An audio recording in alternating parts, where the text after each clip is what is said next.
अच्छा, जो किसान सारथी 2.0 है, जिसको किसान सारथी 2.0 बोलते हैं, इसकी शुरुआत बेसिकली 2021 में हुई थी। दो मंत्रियों ने साझा सहयोग से इस प्रोग्राम को लॉन्च किया था, जो कि एक ministry of electronics and information technology है और ministry of agriculture and farmers welfare. Ministry of agriculture and farmer welfare उसकी तरफ से भारतीय कृषि अनुसंधान परिषद के सभी वैज्ञानिक लोग कार्यरत हैं इसमें, और सबका सहयोग जारी है।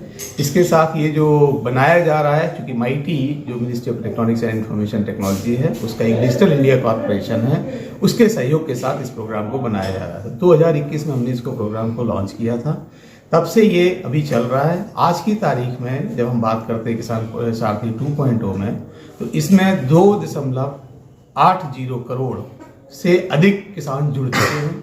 इसके साथ भारत सरकार के जो भारतीय कृषि अनुसंधान परिषद के हमारे जो संस्थान हैं, शोध संस्थान हैं 113, वो जुड़े हुए हैं। 731 कृषि विज्ञान केंद्र के वैज्ञानिक लोग जुड़े हुए हैं। इसके बाद में जो है राज्य के कृषि विश्वविद्यालय और केंद्र के जो कृषि विश्वविद्यालय हैं 75 और 3, वो भी इसके साथ जुड़े हुए हैं। तो इनके विशेषज्ञ जुड़े हुए हैं। ये विशेषज्ञ समय समय पर किसानों को नई नई जानकारियों से अवगत कराते हैं। अवगत कराने का एक ऐसा माध्यम है, ये वन वे नहीं है, ये टू वे है। टू वे मीन्स किसान भी एक्सपर्ट से बात कर सकता है और एक्सपर्ट भी किसान को डायरेक्ट कॉल कर सकता है। तो एक जो पोर्टल है, पोर्टल के माध्यम से क्लिक टू कॉल फैसिलिटी है। तो वहाँ फोन नंबर होता है, उसको क्लिक करता है, सीधा किसान से बात कर लेता है। सेम चीज किसान कर सकता है।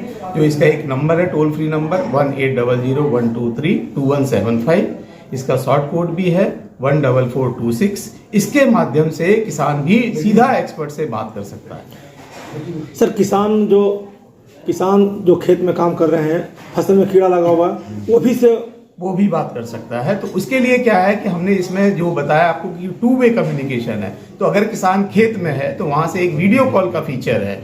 तो वीडियो कॉल से वहां अपने किसान खेत में खड़ा होकर सीधा वीडियो कॉल से डायल करेगा, नंबर डायल करेगा, वो यहाँ एक्सपर्ट के पास आएगा, फिर एक्सपर्ट उसको गाइड करेगा। हाँ, दिखाओ भाई पत्ते का रंग कैसा है, क्या है, कौन कौन सी बूंदें पड़ रही हैं, कोई सफेद दाग है, काला दाग है, कौन सा धब्बा है, भूरा धब्बा है। तो वो वहां देख के फिर उसको बताएगा कि इसका ये उपचार है, ये इस चीज से बीमारी से ग्रस्त हो सकता है और इसका ये उपचार है। इस उपचार के लिए वो क्या है कि 2 तरीके के ऐप भी बनाए हैं, मोबाइल ऐप। एक है किसान सारथी एक्सपर्ट ऐप और एक है किसान सारथी फार्मर ऐप। तो जो किसान सारथी फार्मर ऐप है, उसको किसान को अपने मोबाइल फोन पे इंस्टॉल करना है और एक्सपर्ट ऐप एक्सपर्ट को इंस्टॉल करना है। इसके बाद ये दोनों ऐप जो है बैकग्राउंड में पीछे से कार्यरत एक साथ करते हैं। एक ऐप इधर हो गया, एक ऐप इधर हो गया। जब इस ऐप से कॉल करेगा, सीधा एक्सपर्ट के पास कॉल जाएगा और एक्सपर्ट वापस भी कॉल बैक करके बता सकता है। इसके साथ जो एडवाइजरी है, अगर कोई उपचार संबंधी चीजें हैं तो वो उसको यहाँ पे लिख के बता सकता है। इसको लिखने में सबसे अच्छी चीज ये है कि इसमें बहुभाषीय प्रावधान है। मीन्स ये 13 लैंग्वेज में, 13 भाषाओं को बेसिकली इसको सपोर्ट करता है। वो 13 भाषाओं में किसी भी एक भाषा में आप लिखिए, उसको आप कन्वर्ट कर सकते हैं दूसरी भाषा में। अगर उसके बाद अगर आपको लगता है, इसके लिए हमने एक माइटी का प्रोग्राम है भाषणी ऐप, उस भाषणी ऐप को इसके साथ हमने इंटीग्रेट किया है। एक भाषा से दूसरी भाषा में ट्रांसलेशन हो जाता है, अनुवाद हो जाता है। इंग्लिश में कुछ लिखा, उसको हिंदी में आपने ट्रांसलेट कर दिया। लेकिन ट्रांसलेट करने में अगर आपको लगता है कुछ इसमें गलतियां हैं, कुछ इसमें दुविधाएं हैं, उन दुविधाओं को ट्रांसलिटरेशन के माध्यम से उसको ठीक किया जा सकता है। जब वो ठीक करके उसके बाद उस चीज को किसान को भेजा जा सकता है। मगध में मगही भाषा बोली जाती है। हाँ, ये जो लोकल भाषा की चीज है, लोकल भाषा की चीज आज की तारीख में संभव नहीं है। लेकिन जब हम ट्रांसलिटरेशन की बात करते हैं तो वहां पे बेसिकली उस चीज को हिंदी के माध्यम से मगही भाषा में उस चीज को लिखा जा सकता है और किसान को भेजा जा सकता है। लेकिन देखा जाता है सर, सरकार काफी तत्पर है किसानों को लेकर के, लेकिन जो जमीन पे किसान हैं उन तक काफी कुछ नहीं पहुंच पाता है।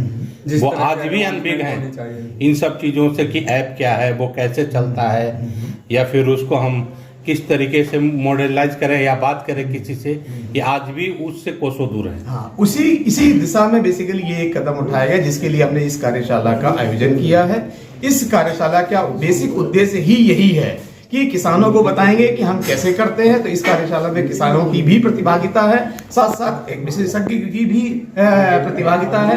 तो जो हमारे कृषि विज्ञान केंद्र में जो विशेषज्ञ कार्यरत हैं, उनके प्रधान प्रभाग हैं, वो लोग यहाँ पे आए हुए हैं। तो उनको हम बताएंगे, साथ साथ किसानों को बताएंगे ये चीज आपको इंस्टॉल करनी, ये चीज इन्हें इंस्टॉल करनी। फिर आपस में एक दूसरे से तारतम्य बनेगा। साथ ही आपको पता होगा एक भारत विस्तार जो बहुत बड़ा प्रोग्राम लॉन्च हो रहा है ministry of agriculture and farmer welfare की तरफ से, भारत का जो किसान एवं कल्याण मंत्रालय है उनकी तरफ से लॉन्च हो रहा है प्रोग्राम। उसके अंदर इसके अंदर जो कंटेंट बनाए जा रहे हैं, जो एडवाइजरीज बनाई जा रही हैं, उस एडवाइजरी को उसके साथ पुश किया जाएगा। जब उसमें अंदर पुश होगा तो वहां से आपको पूरी की पूरी चीज डिलीवर होगी, किसान के पास पहुंचेगी। साथ साथ इसके साथ क्या मौसम विभाग की जानकारी, अभी क्या होता है कि अलग अलग जगह से अलग अलग जानकारियां किसानों के पास आती हैं, तो किसान भी भ्रमित हो जाता है, हम किसको समझें किसको छोड़ें। उसके लिए यह एक प्लेटफॉर्म ऐसा है कि जिसके थ्रू आपके पास सिंगल विंडो एक्सेस जाएगा, IMD से संबंधित जो मौसम विभाग की जानकारी वो आपको मिलेंगी। इसके बाद में मार्केट से रिलेटेड ई-नाम पोर्टल एक है, तो उससे आप मंडी में जो प्राइसेस हैं, उसकी जो कीमतें चल रही हैं, उनकी जानकारी आपको यहाँ से मिल जाएगी। इसके बाद में जो प्रधानमंत्री फसल बीमा योजना है वो जानकारी मिल जाएगी। इसके साथ साथ एक सबसे अच्छी चीज जो इसमें अभी हमने इंटीग्रेट की वो है माई स्कीम।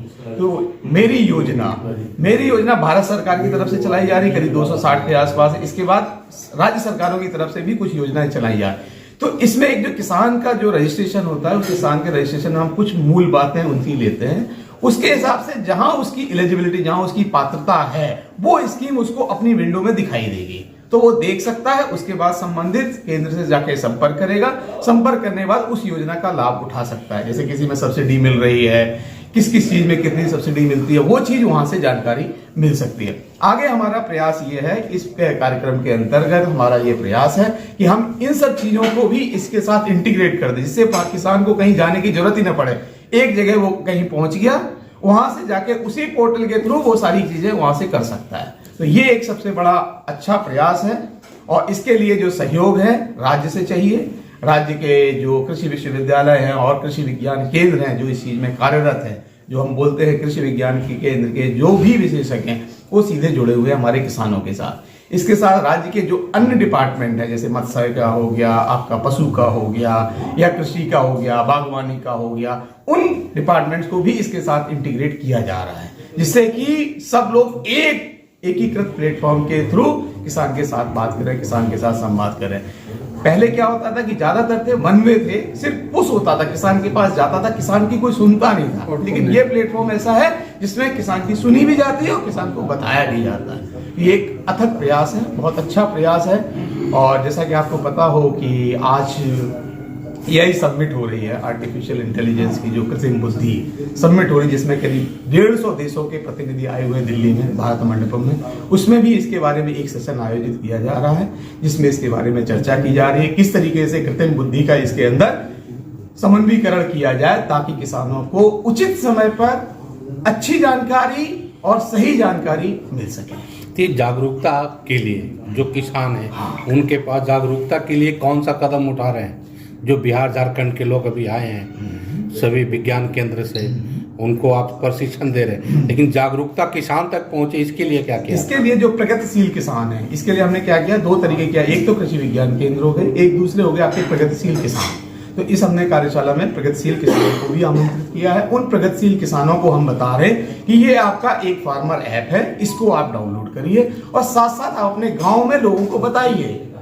क्योंकि क्या होता है कि गांव का आदमी जो भी होता है वो अपने लोगों की भाषा पहले समझता है, उसके बाद बाहर से जो लोग आते हैं उनकी समझता है। तो इसीलिए हमने प्रगतिशील किसान बताए हैं कि देखिए इन्हें ये फायदा हो रहा है इससे, तो आप भी इसका फायदा उठाइए। क्योंकि ये चीज ऐसी बनाई गई है, आपके लिए बनाई गई है। अब आप इसका कितना उपयोग करते हैं ये आपके ऊपर निर्भर करता है। तो इसीलिए ये एक साझा प्रयास है, समुचित प्रयास है, जिससे कि ये किसानों तक सीधा सीधा पहुंचाया जा सके। भारत एक कृषि प्रधान देश है। बिहार में अभी तक उस तरह का एडवांसमेंट नहीं आया है। कई फैसलों में अग्रणी भी है बिहार, उसके बावजूद भी केंद्र सरकार से ध्यान नहीं।